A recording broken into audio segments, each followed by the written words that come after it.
Shalom. Sekali lagi yang keras dong. Shalom. Woi, luar biasa. Tembok Yeriko bisa rubuh tuh. Puji Tuhan ya. Oke, hari ini kita akan mau mendengar firman Tuhan, juga mempersiapkan diri untuk perjamuan yang kudus ya. Dan saya akan membawakan satu tema, dikatakan kalahkan pencobaan dengan perkataan. Perkataan apa? Perkataan firman. Bukan kata-kata ngoceh, kata-kata sumpah serapah, kata-kata kutuk. Bukan. Tapi perkataan firman Allah. Amin. Saudaraku yang terkasih, jadi ternyata pencobaan ini adalah bagian hidup saudara dan saya. Setiap manusia pasti ada pencobaan. Tapi ada yang dikasih diizinkan Tuhan, ada juga yang karena kita sendiri yang mau.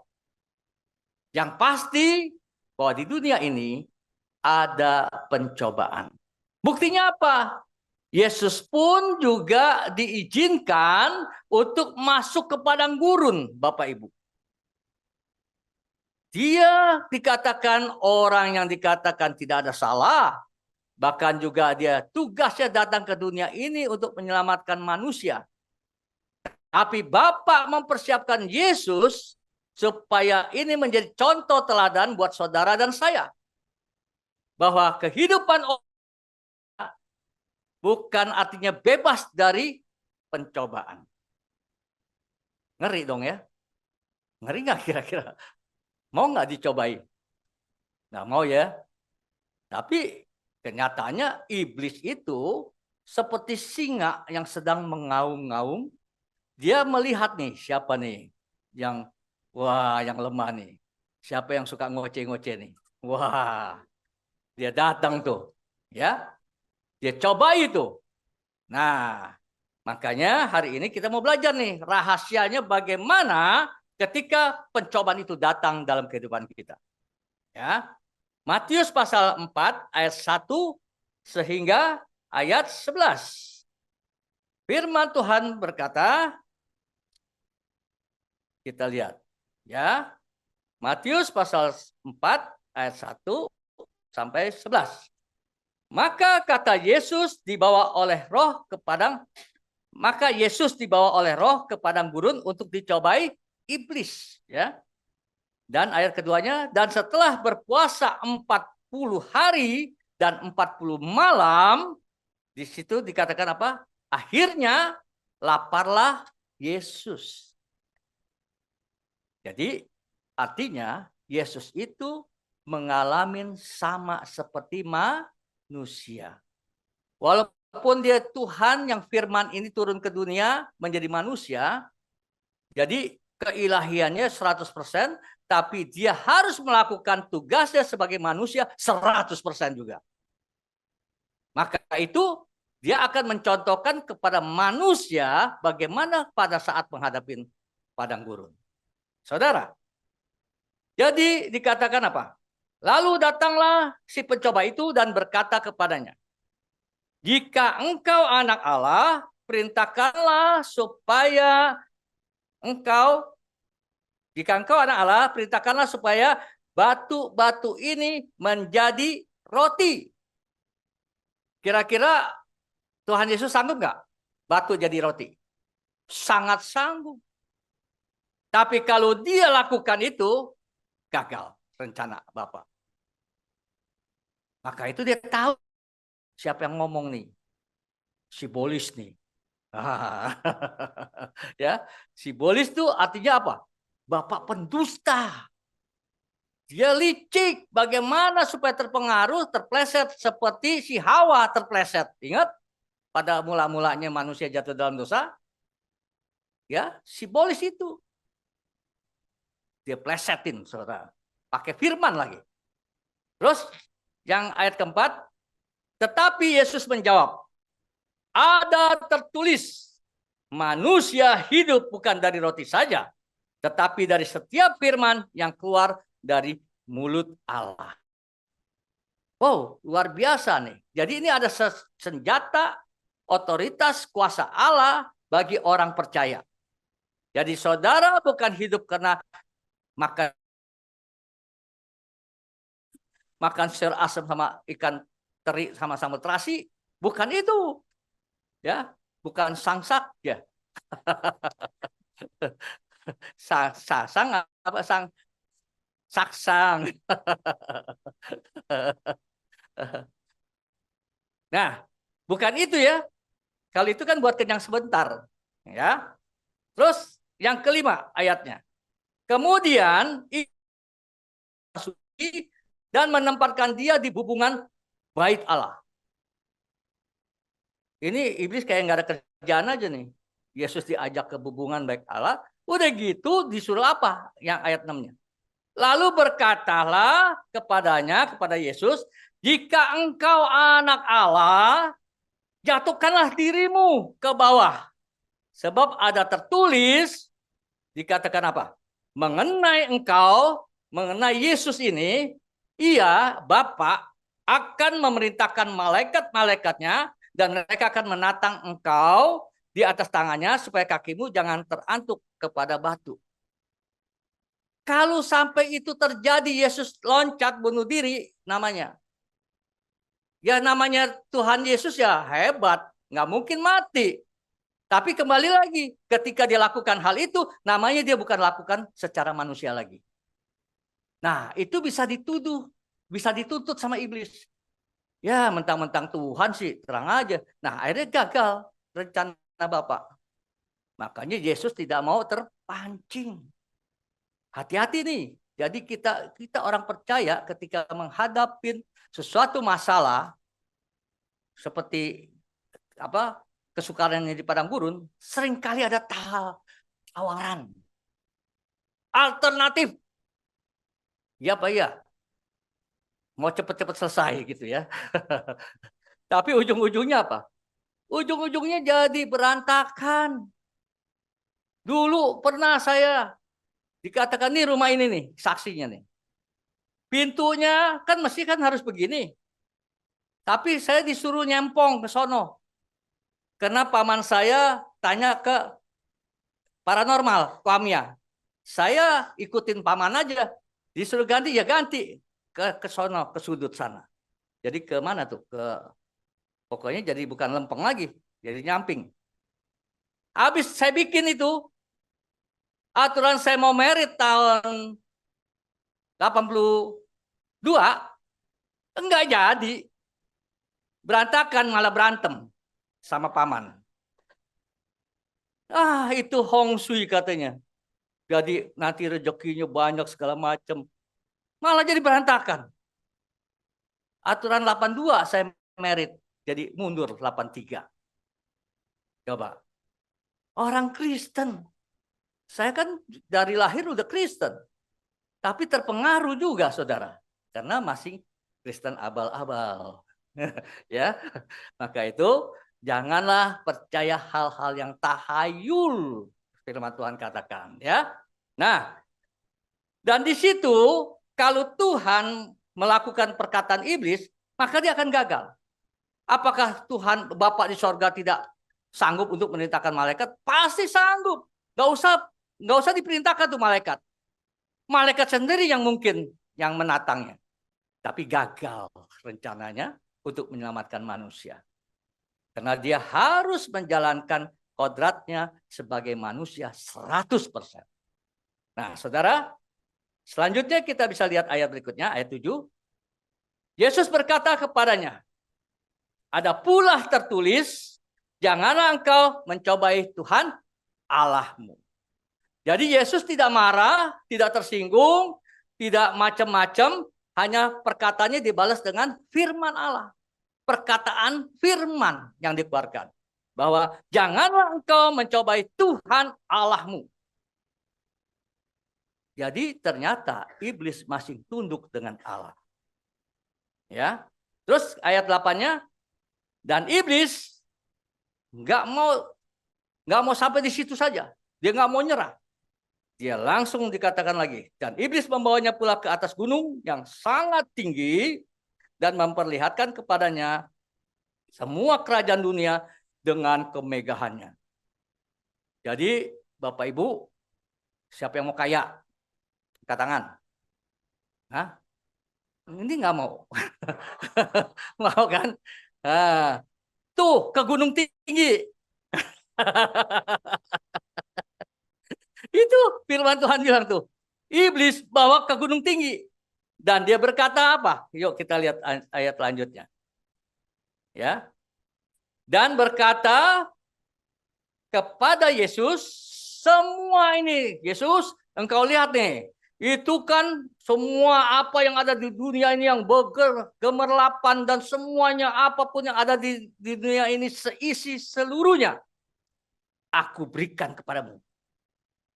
Jika ini ada lagi cobaannya, engkau sujud menyembah aku. Masa Tuhan mentang-mentang dia jadi manusia dulu, ya, artinya dalam kelemahannya suruh sujud sama si iblis, si bolis nih, nggak tahu diri nih si bolis nih. Hah? Padahal kan dia tahu nih Tuhan nih, tapi karena dia harus jalankan kodrat manusianya, kesempatan nih iblis bilang. Makanya dia tawarkan terus tuh. Nah, apa yang dilakukan Yesus? Ya, maka berkatalah Yesus kepadanya, "Enyahlah iblis, sebab ada tertulis engkau harus menyembah Tuhan Allahmu dan hanya kepada Dia sajalah engkau berbakti." Tuh. Jadi iblis pun masing harus berbakti kepada Bapa, kepada Allah. Karena dasarnya memang malaikat yang diciptakan Tuhan. Karena kesombongannya dia mau sama Tuhan, maka akhirnya dia jatuh dalam dosa, dibuang ke bumi. Dia buang ke bumi, dia bilang ini gue punya. Nah loh, makanya hati-hati Bapak Ibu Saudaraku yang terkasih, iblis bisa tawarkan untuk kekayaan. Bisa, bukan nggak bisa.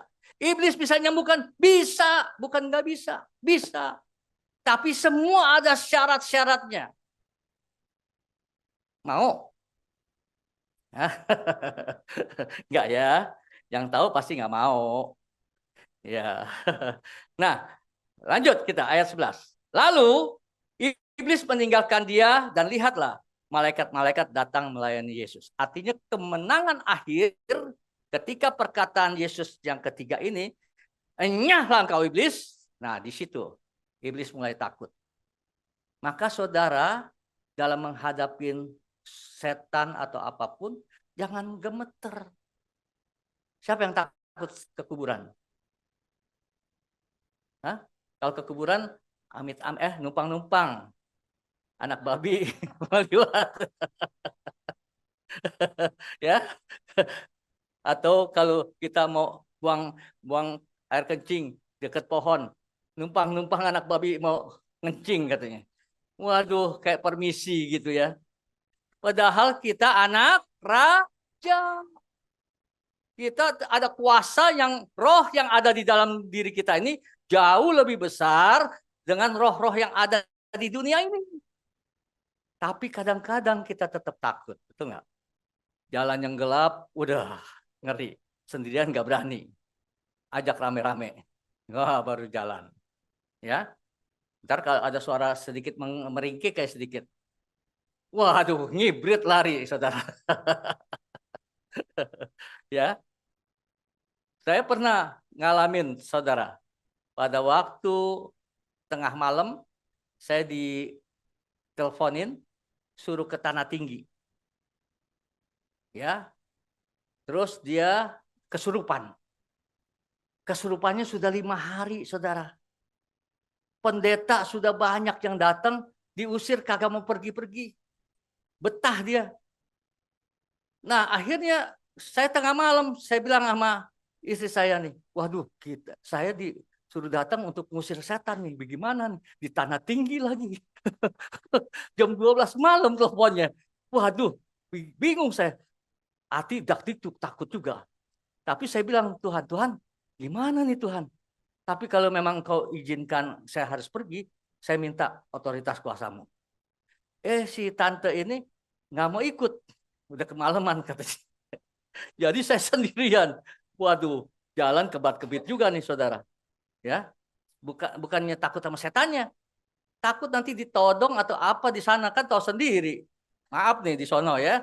Nah, apalagi kalau malam begitu ya sendiri. Waduh, ini kijang nih, ini kijang nih. Wah, karena saudara saya pernah menguasai di situ. Orang Chinese tapi namanya ngetren di sana Tanah Tinggi. Mungkin ada yang tahu Tanah Tinggi. Itu paling paling klotokan. Cina klotokan. Tukang ngerampok. Tuh. Dia bilang kalau kijang gue sikat. Nah, jadi saya tahu tuh, oh kijang. Tampang-tampang kijang kayak siapa ya? Nah, akhirnya waktu saya datang, benar. Dia itu diusir malah joget, saudara. Diusir, dinyanyiin, malah nyanyi, goyang-goyang, ikut nari. Coba bayangkan. Akhirnya saya bilang, Tuhan, Engkau suruh aku mengusir setan ini. Yang ada masukan ini.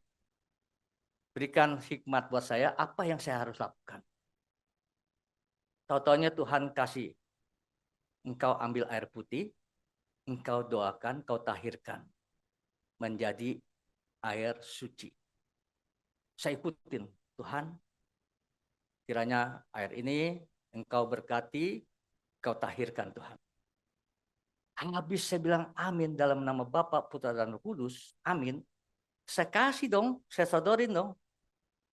Kayak yang tahu, kagak mau. Tadi disuruh minum, minum. Dia minum. Sebelum didoain, minum. Tapi ketika saya habis doakan, saya kasih minum dia, berontak. Kagak mau. Saya bilang, ini dia nih. Kuasa Tuhan udah bekerja. Pegang. 1, 2, 3, 4. Lehernya 5 orang jadi saudara. Nah, udah kan jadi enak kan. Saya tinggal gini aja cetok. Gitu kan. Nah, masuk tuh air. Tahu nggak? Kelejetan. Kelejetan langsung terus hilang. Terus langsung sadar. Langsung sadar dia bilang, loh saya ada apa nih kok rame-rame begini. Coba, kalau kuasa Tuhan bekerja, iblis tidak sanggup untuk dia bisa bertahan. Ya, nah makanya kita harus punya iman, Bapak Ibu, bahwa ada otoritas kuasa Tuhan. Kalau kita hidup melekat pada Tuhan. Amin. Nah, baru saya tahu akhirnya orang itu keluarga bilang sudah 5 hari, udah 7 pendeta yang tengkang-tengking katanya, kagak keluar-keluar. Nah, bukan saya hebat, karena saya minta tuntunan Tuhan. Ya, jadi kita jangan merasa kita hebat, doain orang sembuh, tunggu dulu. Kalau kehendak Tuhan baru bisa. Maka kita selalu minta sama Tuhan dulu. Otoritasnya. Bukan mentang-mentang kita, bisa ngusir setan dalam nama Yesus. Diacak-acak. Ya, hati-hati. Ada orang yang sok itu diacak-acak. Teman saya di Bandung, ibu-ibu nih rajin doa. Pokoknya selalu puasanya rajin. Doa pinter deh. Ketika datang ke satu orang yang punya ilmu, saya bilang tunggu saya. Jangan kamu duluin. Pokoknya nanti kita sama-sama doanya. Dia mau action saudara. Mau mendahului saya. Nah dia bertiga masuk dulu, saya belakangan nih berdua. Jadi kira-kira ada 15 menit gitu. Hampir dicium saudara. Yang ngusir nih malah mau direnjang. Karena yang itu kan dia bisa lautang. Lautang tahu ya. Bisa kemasukan itu ada ilmunya. Jadi kalau udah lautang itu artinya kesurupan roh. Nah itu mau direjeng, dia lari pas saya sampai. Kenapa? Itu saya mau direjeng. Nah, makanya saya bilang, kenapa kamu nggak tunggu saya? Kita sama-sama. Nah, mungkin dia berpikir, wah, aku udah bisa doa hebat gitu kan. Makanya jangan sombong ya. Nah, kalau kita mesti kesatuan, baru ada kuasa Tuhan bekerja. Nah, saudara, jadi setelah Yesus pada waktu dia itu mulai umur 30, tugas menjalankan berita kabar baik itu dia harus melakukan apa? Menyerahkan dirinya dari Galilea datang ke Sungai Yordan. Untuk apa? Untuk dibaptis. Bayangkan tuh, Yesus. Jadi siapa yang belum dibaptis nih? Anak Tuhan nih. Dulu pernah saya, dulu saya waktu remaja pemuda nggak mau dibaptis. Habis dipaksa-paksa sama pendetanya, sama ibu rohani, paksa-paksa. Jadi saya malah kagak mau. Jadi saya baptisnya telat, saudara. Udah mau merit baru baptis. Ini jujur aja saya ngomong. Kenapa dipaksa-paksa itu saya nggak mau. Saya maunya dari hati saya sendiri, saya bilang gitu. Tapi kalau bisa, kalau dihimbau, ya kalau sudah tergerak jangan lama-lama, ya, karena itu sangat untung sekali. Nah, saudara, Yesus menyerahkan diri dan di situ Tuhan berkenan, Bapa di sorga. Inilah anak yang kukasih dan yang kuperkenan. Ya, kepadanya lah aku perkenan. Dan di situ mulai Yesus berjalan untuk mulai tugasnya. Tapi sebelum itu disucikan dulu dia. Ke mana? Ke gurun. Dibawa oleh Roh Kudus ke padang gurun. Di padang gurun diserahkan kepada iblis. Nah, iblis itu yang mencobai. Tapi semua itu maksud Tuhan bahwa dia itu ingin mencontohkan kepada saudara dan saya ini, ketika menghadapi pencobaan apapun, jangan takut. Itu tujuannya, ya. Bahwa kalau di pihak yang benar, apalagi seizin Tuhan, jangan takut. Nah, ketika 40 hari lamanya Yesus berpuasa, disitulah Yesus lapar. Karena tidak makan ya. Nah, maka itu pada saat itu kan biasanya metabolisme tubuh kita ini pasti lemah. Biasanya kalau orang yang lemah, itu iblis masuk. Saudara, jangan sampai iman kita lemah. Tubuh boleh lemah, tapi roh kita harus tetap berjaga-jaga. Ya. Nah, selanjutnya. Yesus berpuasa, tidak makan dan tidak minum 40 hari 40 malam. Disitulah kenapa Yesus harus berpuasa, untuk menunjukkan kepada saudara bahwa dia ini mempersiapkan dirinya menghadapi iblis. Makanya kita ini supaya mendapatkan otoritas kuasa Tuhan, kita berani berpuasa. Di situ nanti ada otoritas kuasa Allah akan datang. Diberikan kepada kita. Ya. Dan buktikan juga dari ini, Yesus membuktikan menjadi teladan untuk bisa melawan hawa nafsu.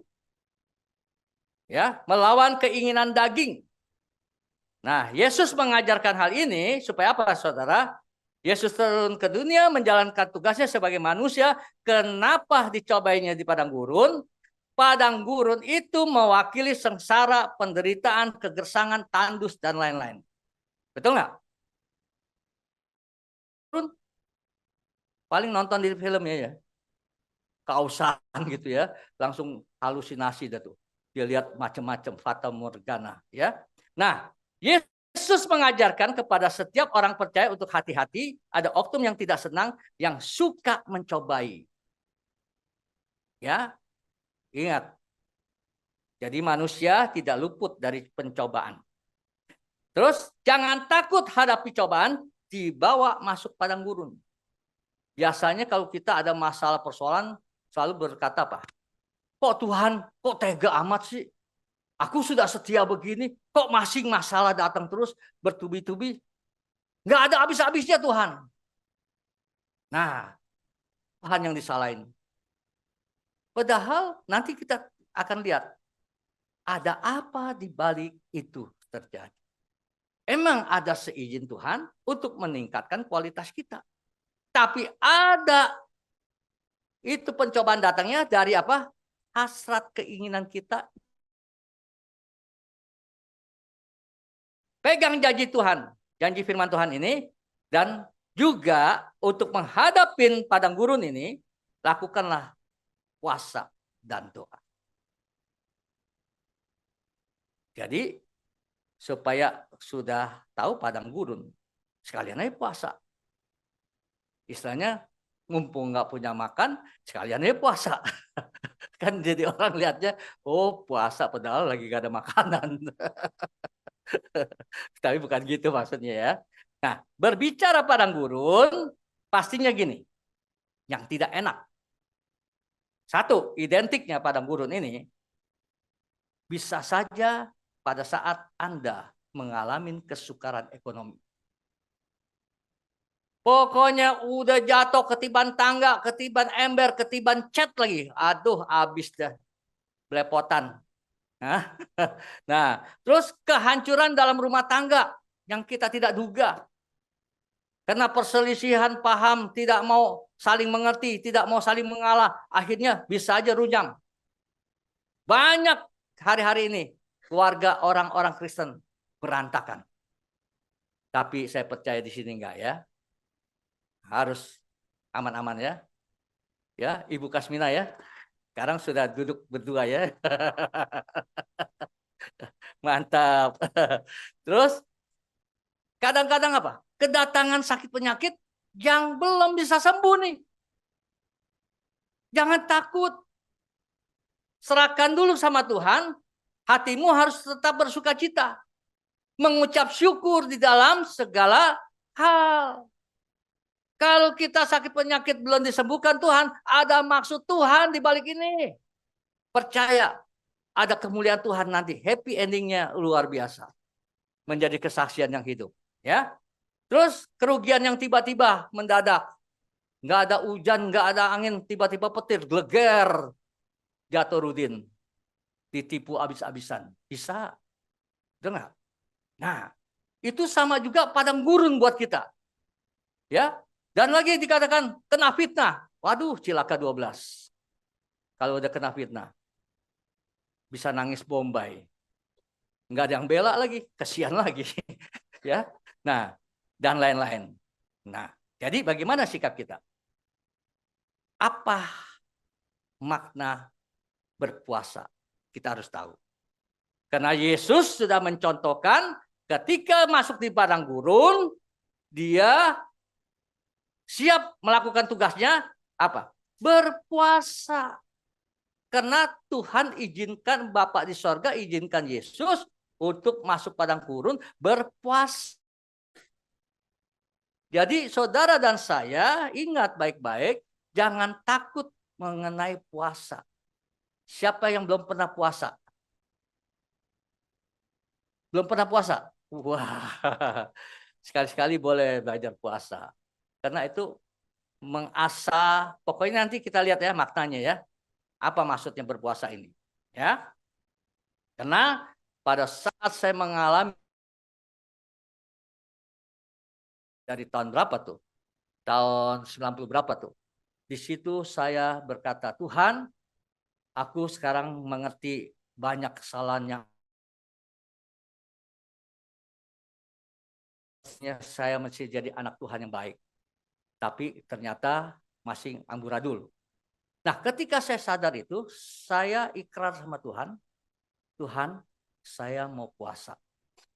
Saudara tahu, saya puasa saya 150 hari. 150 hari. 5 bulan. Di situ.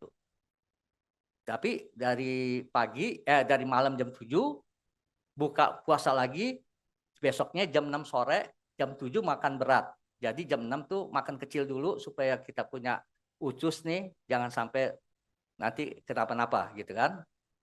Takut menolak jadi malah muntah. Jadi teh manis atau kolak pisang atau apa gitu. Nah, jam 7-nya baru saya makan padat. Ketemu lagi besok begitu. Bukan puasa ini malam puasa, besok jam 12 buka. Ya, itu sih bukan puasa. Tunda makan. Makanya gemuk tetap aja gemuk. Ya, makna berpuasa ini begini saudara. Ya, makna berpuasa. Yang pertama itu sudah siap untuk mempersiapkan apa? Membersihkan diri dari kesalahan-kesalahan perbuatan kita yang kita mungkin tanpa sadar. Ya. Mungkin kita terpengaruh, terhanyut, atau ya terpengaruh dengan pergaulan dan lain-lain. Jadi kita sudah mengerti bahwa banyak kekeliruan. Dan ketika kita berpuasa itu untuk membersihkan diri. Ada ajaran-ajaran lain, berpuasa itu untuk apa? Oh, gue senang sama dia nih. Nah, gue harus puasain dia. Nah, itu lain cerita. Beda lagi itu. Itu namanya bukan puasa. Ada sesuatu yang dikejar. Tau-taunya istri orang lagi. Waduh, bahaya. Nggak boleh itu ya. Atau mungkin sesuatu yang ingin mengejar ilmu. Nah, itu juga nggak boleh. Tapi berpuasa menyadari diri untuk membersihkan diri dari kesalahan. Satu. Terus kedua, berpuasa itu tujuannya apa? Mengekang hawa nafsu. Wah, tadinya matanya berbinar-binar. Ya, kalau lihat apa sesuatu, waduh, rasa kepengen. Ya, bahkan apapun, kalau ibu-ibu nih bisa mata keranjang nih. Kalau ke mall-mall, waduh, apa juga mau dibeli. Atau lihat di sosmed nih, di Shopee ya, Shopee segala macam. Wah, wah ini beli. Tinggal suaminya, aduh, mati gue. Ya, nah, jangan sampai begitu. Harus mengekang hawa nafsu, ya. Itu kalau berpuasa. Terus ketiga, melatih diri untuk tidak berani berbuat dosa. Ketika kita berani berpuasa di dalam Tuhan, kita bisa mengerti bahwa kita tidak berani lagi untuk melakukan dosa. Jadi itu bagus sekali berpuasa itu. Yang penting tujuannya adalah kepada Tuhan, ya, bukan kepada sesuatu yang kita mau kejar. Nah, keempat, melatih diri untuk lebih sabar lagi. Siapa yang kurang sabar di sini? Dulu sih saya kurang sabar, betul-betul. Sekarang sabaran dikit lah, sabar dikit lah, ya. Tapi lumayan daripada dulu. Nah, kita berusaha berubah, saudara. Kesabaran itu mendatangkan apa? Berkat yang Tuhan punya. Kalau saudara tidak sabar, Tuhan baru mau kasih berkat. Udah jalan ke alternatif. Udah ke sono ke sana. Bagaimana Tuhan baru mau kasih? Ya, kok anak gue ke sono katanya. Ya udah ditarik lagi sama Tuhan. Nah, alternatif itu tidak menjamin berkatnya. Amin. Karena itu bukan dari Tuhan. Tapi kalau dari Tuhan, begini, mantap. Kecap, bang nomor 1.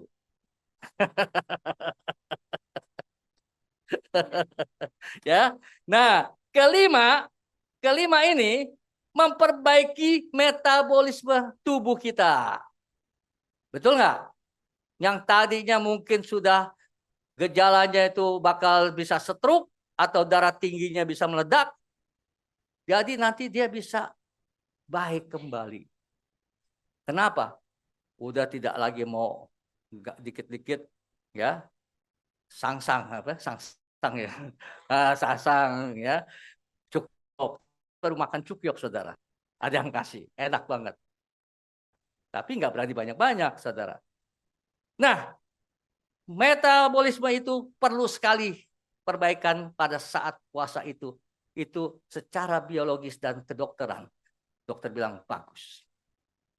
Bukan artinya bakal jadi sakit mah. Ada yang takut, waduh aku ada mah nih. Kalau puasa nanti mah aku kambuh. Malah bisa sembuh. Bener, malah bisa sembuh. Tapi aturan mainnya dulu.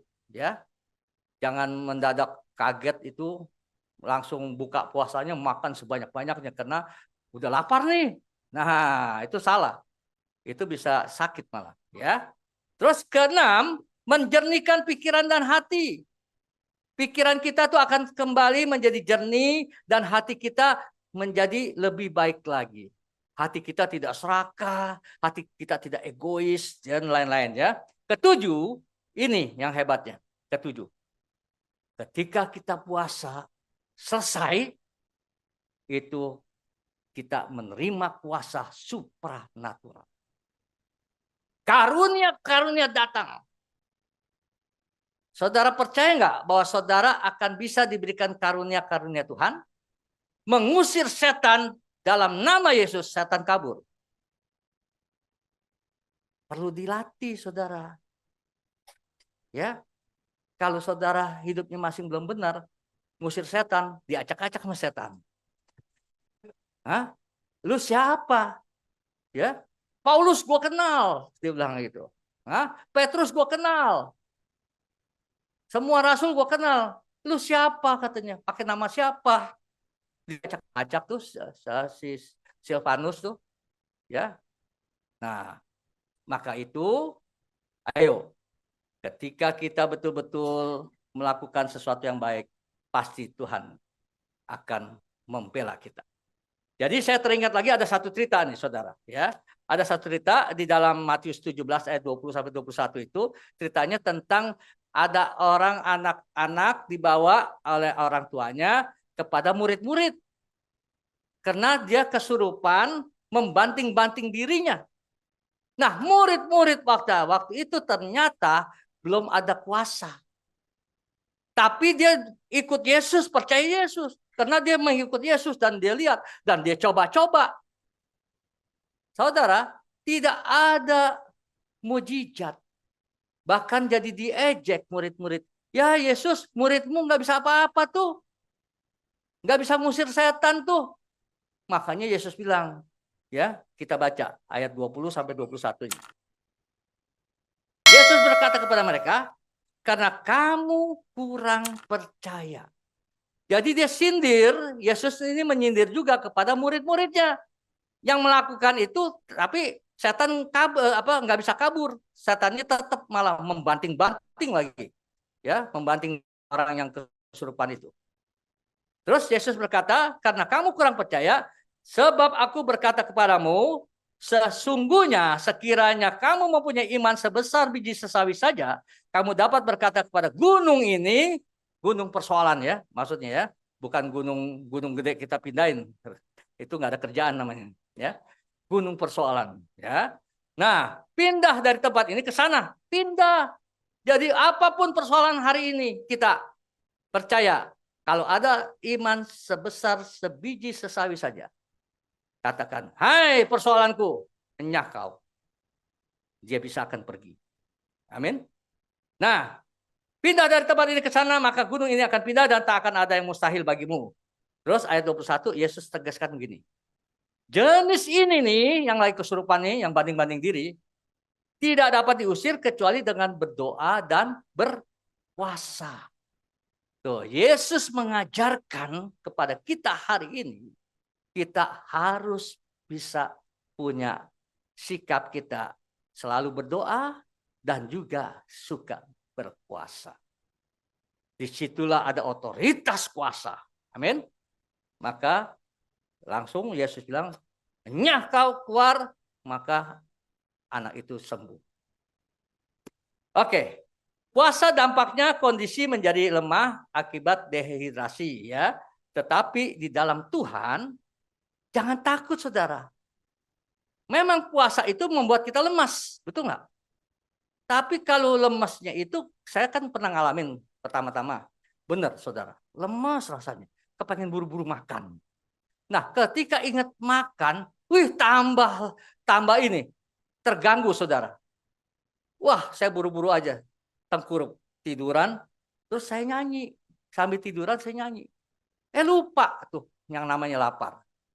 Totonya jamnya udah mulai sore, udah mau maghrib, wah udah enak deh. Enteng.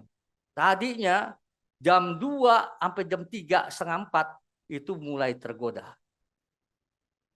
Semakin kita ingat makanan, semakin kita tergoda. Ya, maka itu kalau puasa itu kita harus tulus. Kalau namanya puasa sudah siap menderita, maksudnya itu. Nah, oke. Selamat datang Pak. Silakan duduk Pak. Kebetulan saya kontak Bapak, teleponnya nggak kecatat Pak. Ini puji Tuhan bisa hadir, ya. Nah, jadi Yesus firman Tuhan hari ini dikatakan dicontohkan bagaimana pada saat Paulus Dia itu yang dikatakan bahwa dia tadinya kan mengejar murid-murid Yesus, menganiaya, membunuh, dan segala macam. Ketika dia jumpa dengan Yesus, dia bertobat, saudara. Ketika dia bertobat, di situ dia dipakai Tuhan. Yang luar biasa. Nggak kalah dengan rasul-rasul yang lain. Tapi menderitanya lebih parah. Tapi apa pengakuan Rasul Paulus? Nih, kita lihat. Ya, kita boleh bangga sama Rasul Paulus. Dalam 2 Korintus 12 ayat 9 berkata, ketika Rasul Paulus dia merasakan apa? Duri dalam daging menyerang dia. Utusan iblis datang menyerang dia. Duri dalam daging itu. Dan dia berseru sama Tuhan. Tuhan, cabutlah duri ini dari dagingku. Maksudnya duri ini dalam dagingku itu penderitaan. Jadi dia berseru sama Tuhan 3 kali. Tapi Yesus berkata apa?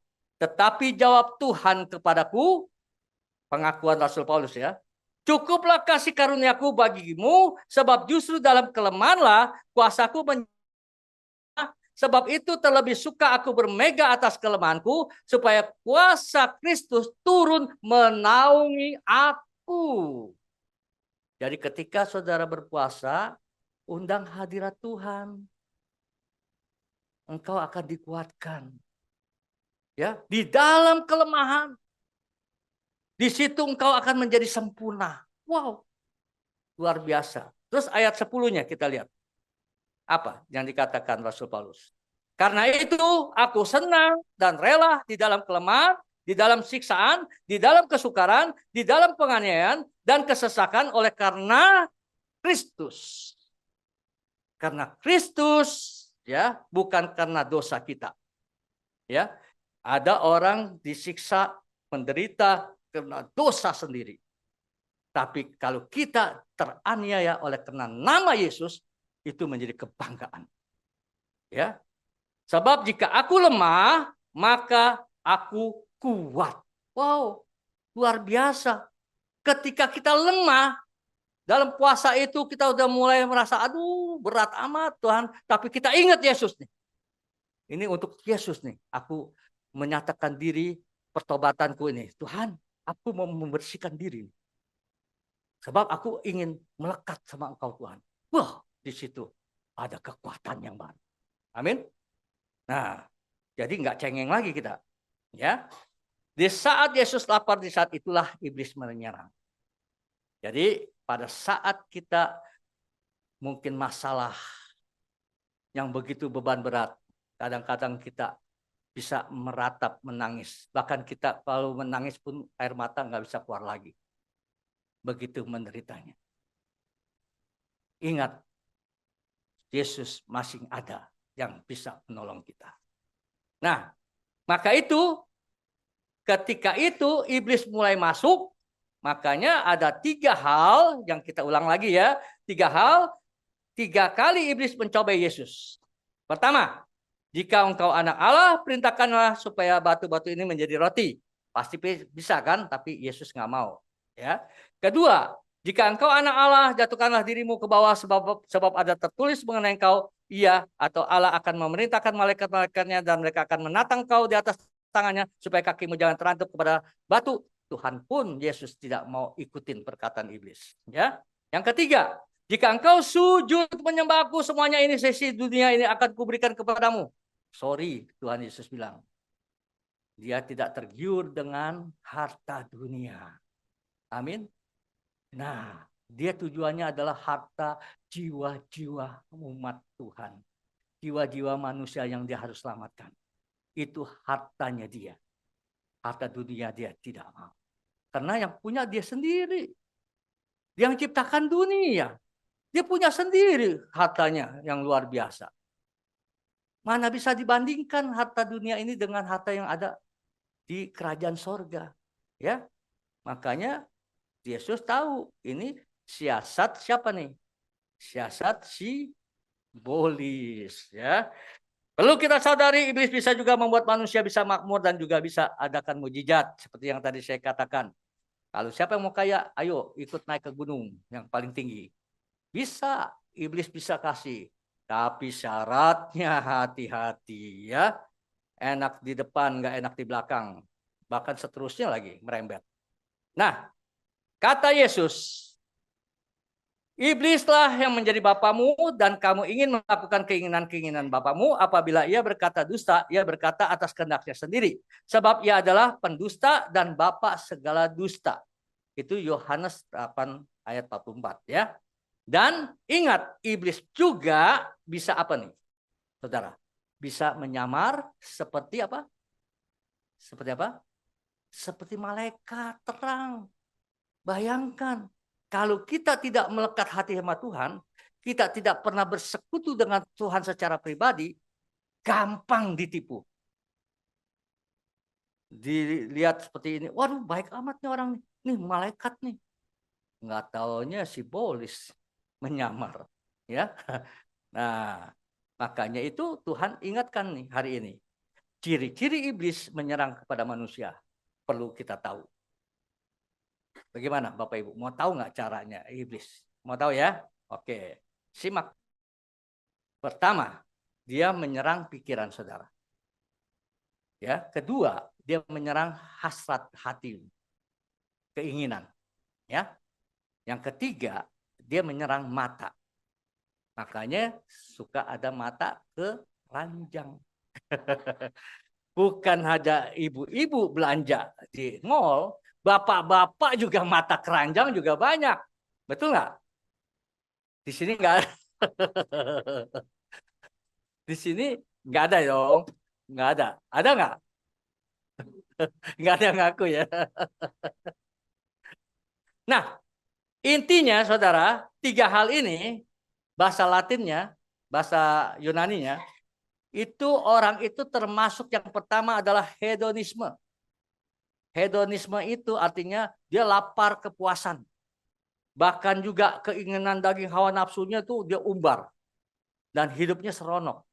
Pokoknya yang mesum-mesum, yang apapun, yang bejat-bejat, pokoknya dia senang. Ya, glamor, senang. Gitu.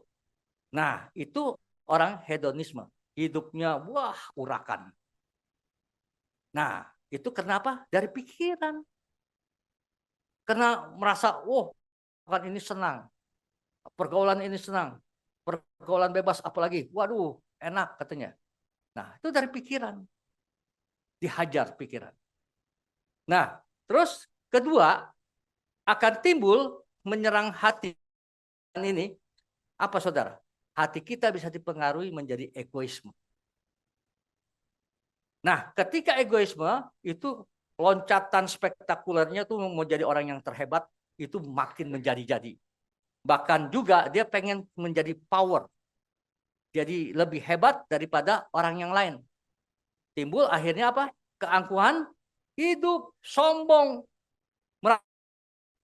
Dan menyerangnya hasratnya itu kehendak hati dihajar. Makanya tidak heran kalau ada yang tidak puas-puas karena itu dari pikiran turun ke hati.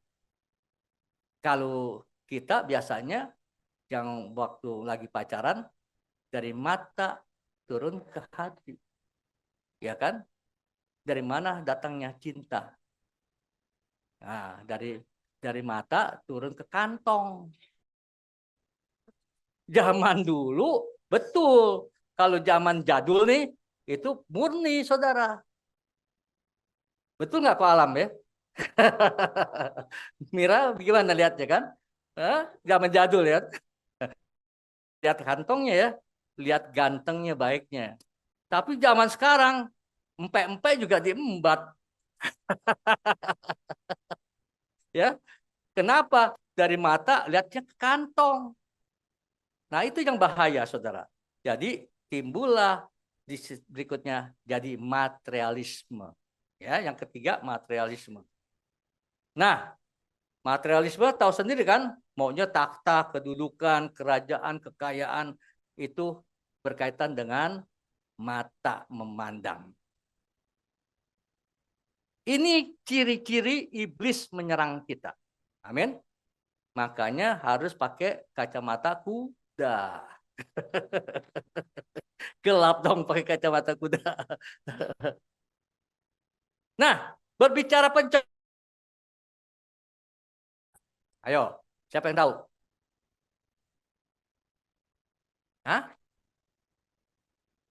Oke. Jadi di sini ada dua hal yang umum. Yang saya pelajarin ada dua hal. Yang pertama, dari iblis seizin Allah. Siapa korbannya? Hah? Ayub. Itu udah korban tuh. Ayub. Ayub ini Tuhan mengakui, memberikan pada Ayub, dia hidupnya saleh, hidupnya jujur, hidupnya takut Tuhan, hidupnya menjauhi kejahatan. Hebat gak? Bangga Tuhan. Tapi iblis nggak senang. Tuhan, terang aja kamu. Coba lepas. Ayo, pengen tahu. Betul nggak Tuhan yang Tuhan ngomong ini? Nah, dia tawar menawar sama Tuhan tuh, si Bolis tuh. Tuhan tahu kan, diizinkan. Menderita nggak si Ayub? Menderita sampai akhirnya dia punya badan sampai boroknya sampai aduh nggak ada obatnya. Istrinya juga ikut ngomong. Udah kutuk aja Tuhan, biar mati aja lu, katanya. Daripada menderita begini. Maksudnya istrinya sih sayang, tapi caranya yang salah, gitu. Jadi istrinya sayang, dia melihat suaminya menderita begitu, nggak tega. Makanya dia kasih jalan, lebih baik lu kutuk Tuhan supaya lu jadi mati, udah selesai. Tapi lihat, si Ayub tidak berbuat salah, tidak berbuat dosa. Makanya Tuhan langsung ganti 2 kali lipat. Orang yang sungguh-sungguh setia menerima apa yang penderitaan alami itu dengan dia menanti sabar kepada Tuhan, maka Tuhan perhitungkan. Amin. Jangan buru-buru ya minta selesai. Buru-buru minta selesai, saya udah pernah bilang sama teman-teman yang sekarang lagi ada masalah, ntar sama juga kayak kamu ini lagi dibentuk dari ulat, masuk jadi kepompong. Ketika di kepompong itu kamu harus 21 hari. Ya, atau berapa lama yang akan kita alami. Tapi kalau kupu-kupu kan 21 hari. Coba karena kamu nggak sabar pengen lihat kupu-kupu itu yang indah. Kamu korek sebelah 21 hari. Cacat nggak? Cacat. Kesian. Aturan indah. Begitu lihatnya enak. Malah jadi dia nggak bisa terbang. Atau bentuknya kurang. Nah itu kalau orang yang tidak sabar menunggu pembentukan dari Tuhan. Nah, jadi dua ternyata apa saudara? Dicobai oleh keinginannya sendiri. Coba kita lihat Yakobus pasal 1 ayat 13 sampai 14. Ada yang bawa firman, bawa Alkitab? Ayo. Yang bawa Alkitab mau dapat duit nggak? Ya, oke kita baca. 1, 2, 3 sama-sama.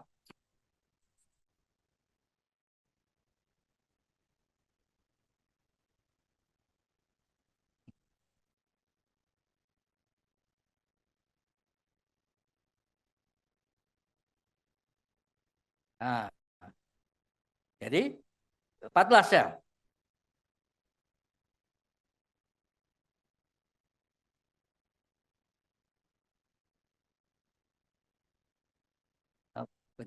Ngerti sekarang?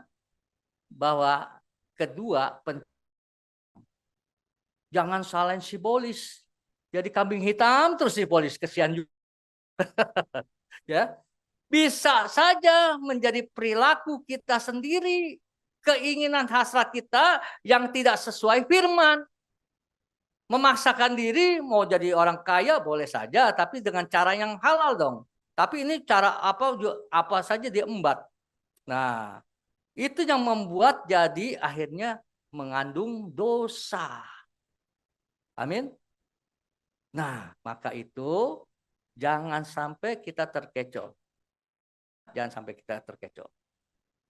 Oke. Bagaimana cara untuk menghadapi?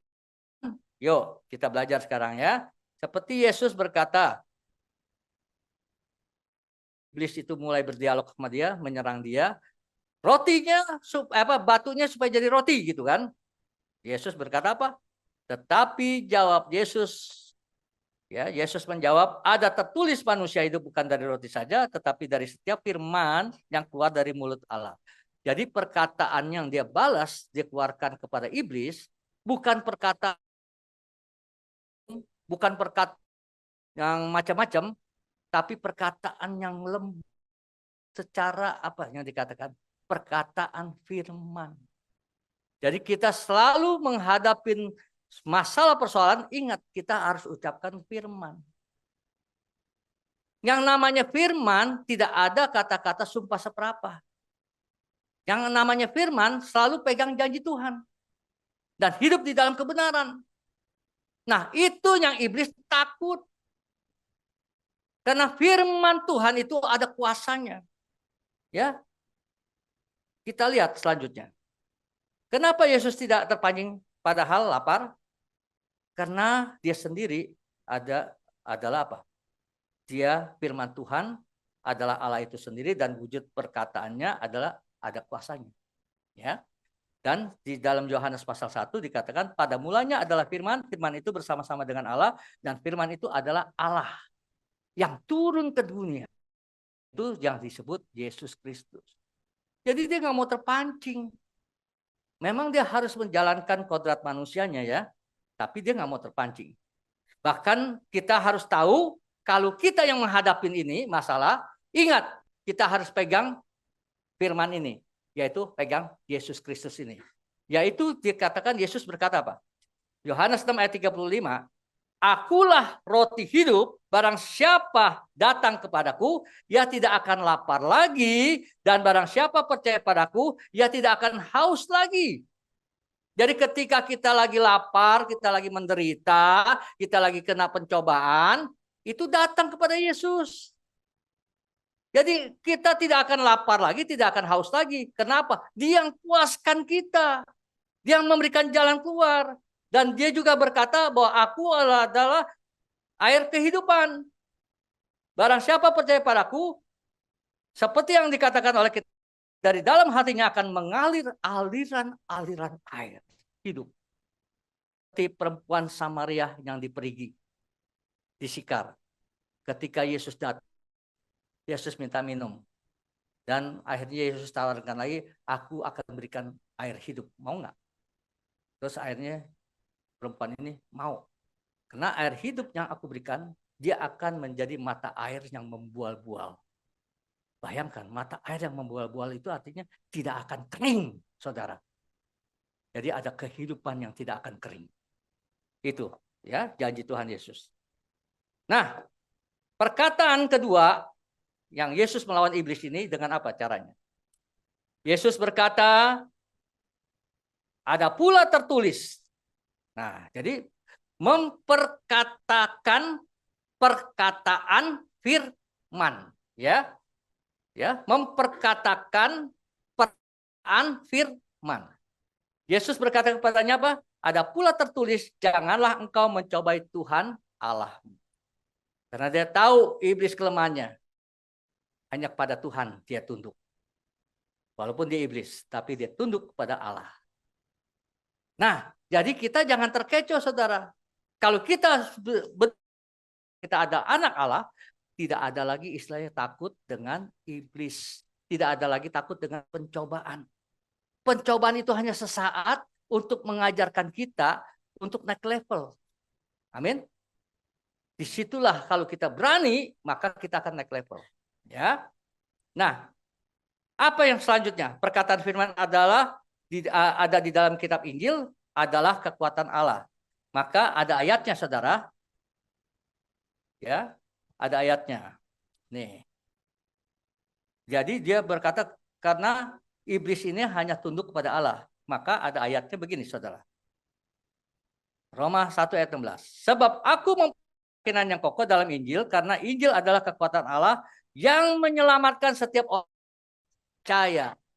Siapa yang percaya Tuhan Yesus angkat tangan? Amin. Wah, luar biasa.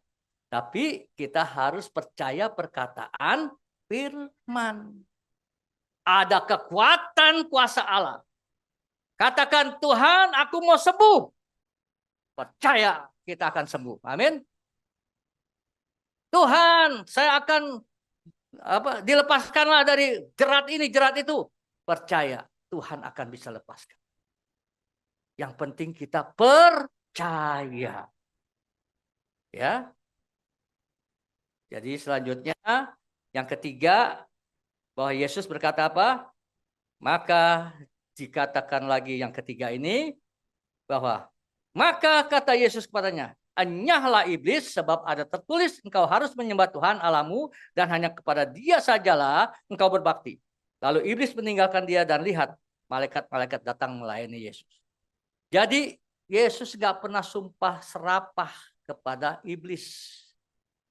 Ya, kata-kata jahat, kata-kata kotor. Hanya perkataan firman. Enyahlah engkau iblis, sebab ada tertulis tuh, ada tertulis perkataan firman lagi. Engkau harus menyembah Tuhan Allahmu dan hanya kepada Dia sajalah engkau berbakti. Udah, iblis gak bisa apa-apa. Gak bisa lagi ngelawan. Istilahnya kalau orang bilang tuh udah bohwat deh iblis tuh. Bohwat tahu nggak? Kolam apa bohwat? Hah? Udah apa tuh? Kalau bohwat apa tuh? Bahasa Hokiannya. Hah? Udah nggak bisa lagi melakukan sesuatu ya. Nah, udah. Jadi dia ya udah selesai udah. Dia merasa udah kalah dah aku udah. Gitu. Itu yang bilang udah bohwat ngadepin dia tuh. Udah nggak bisa dilawan nih orang gitu. Ya.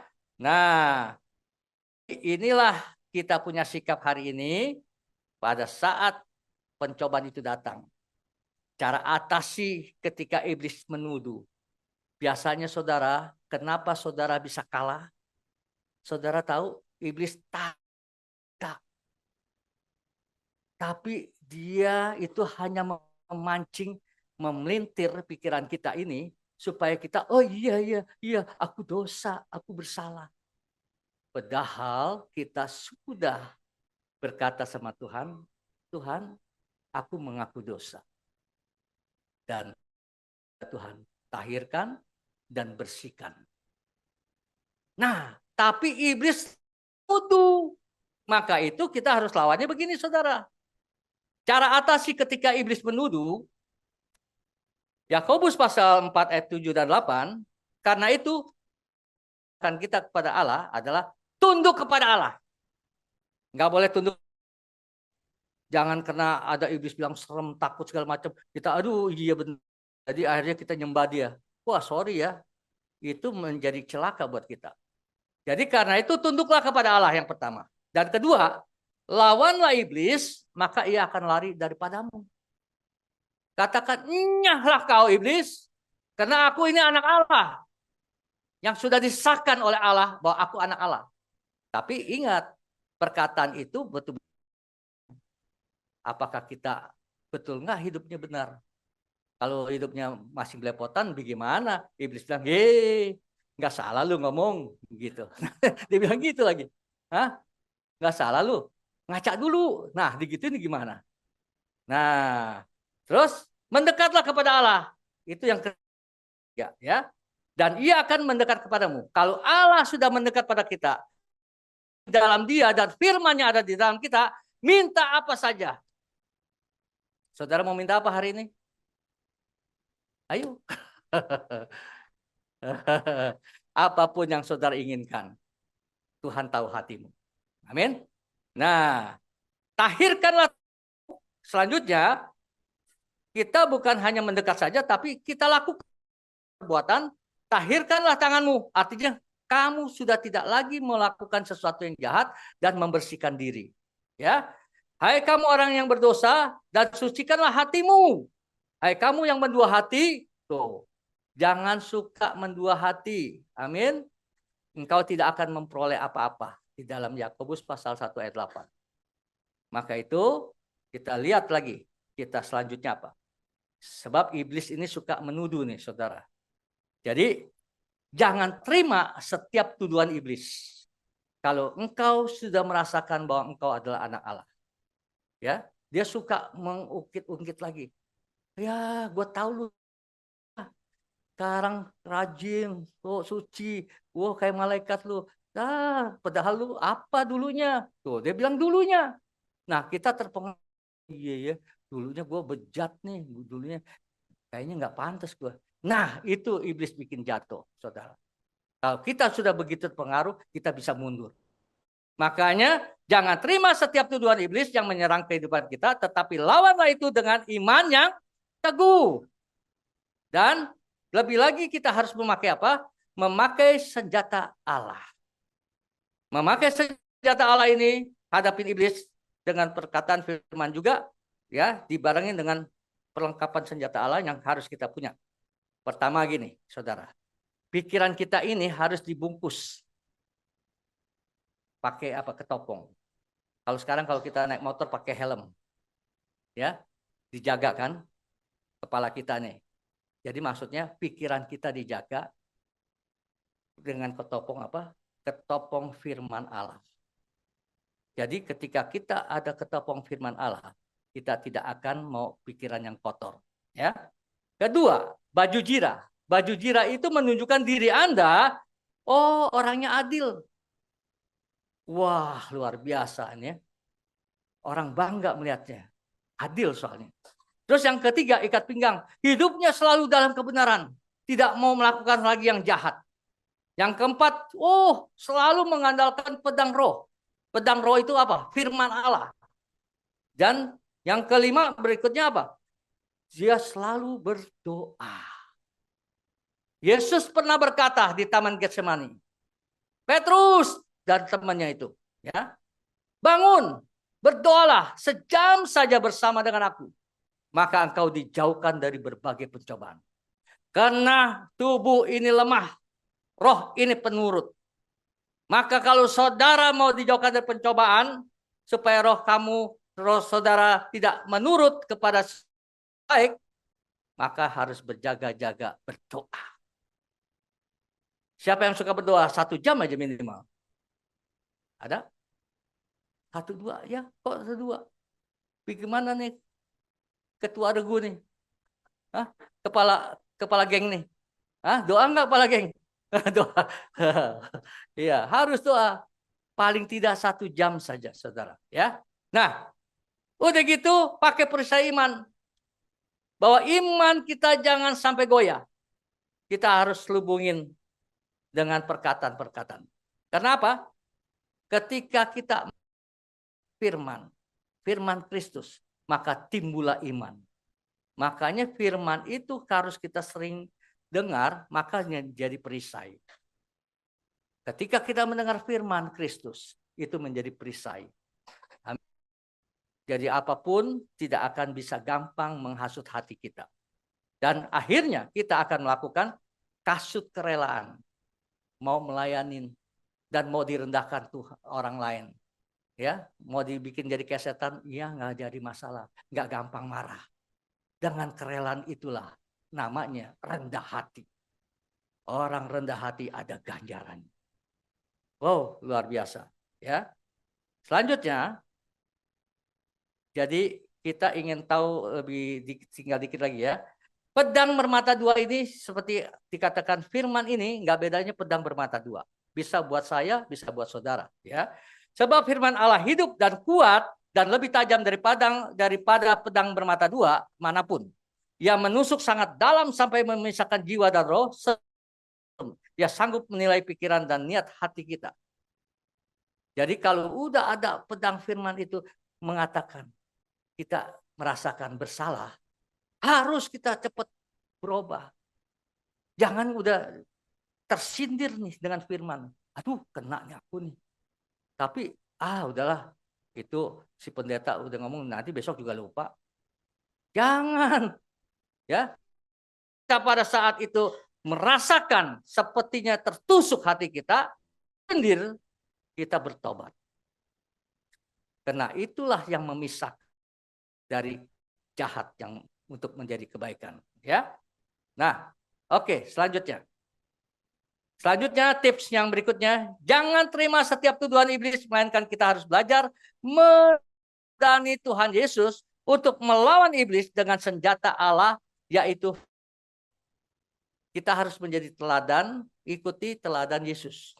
Ya, iblis menuduhmu dengan berbagai macam cara untuk membuat hidupmu semakin jauh dari Tuhan. Untuk melawan iblis itu dengan berbagai macam tuduhannya, maka kita harus melawan senjata Allah, yaitu firman Tuhan. Tip berikutnya dikatakan apa? Tip berikutnya.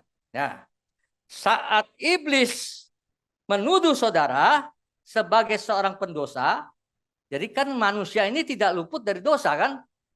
Kenapa? Manusia telah hilang kemuliaannya. Karena sudah jatuh dalam dosa. Semua manusia sudah hilang kemuliaannya.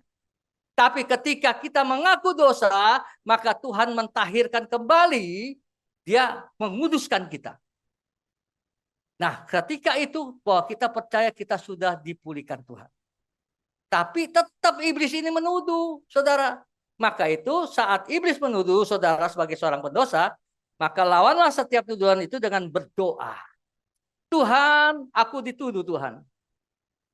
Aku dulu memang orang berdosa Tuhan, tapi sekarang kan Engkau yang tahu Tuhan. Berdoa sama Tuhan, minta protek. Ya, hadapan Tuhan, serta mengakui segala dosa, kesalahan di hadapan Tuhan, di dalam Tuhan Yesus dengan penuh penyesalan. Namanya manusia, dari kurang pengetahuan kita, maka kita sempat jatuh dalam dosa. Tapi masih ada berkat yang luar biasa, kasih karunia Tuhan. Sehingga membuat saudara dan saya dipulihkan kembali, dimuliakan kembali. Syaratnya gampang, saudara. Kita lihat syaratnya apa. Ya, syaratnya ini. 1 Yohanes 1 ayat 9. Jika kita mengaku dosa kita, maka Ia itu adalah Tuhan, adalah setia dan adil, sehingga Ia Tuhan ini akan mengampuni segala dosa kita, menyucikan kita dari segala kejahatan yang pernah kita lakukan. Amin. Siapa yang percaya angkat tangan? Bahwa saudara sudah dihapus dosanya. Ya, luar biasa. Amin. Nah, akhir dari semua ini, kesimpulannya, bagaimana kita menghadapi pencobaan?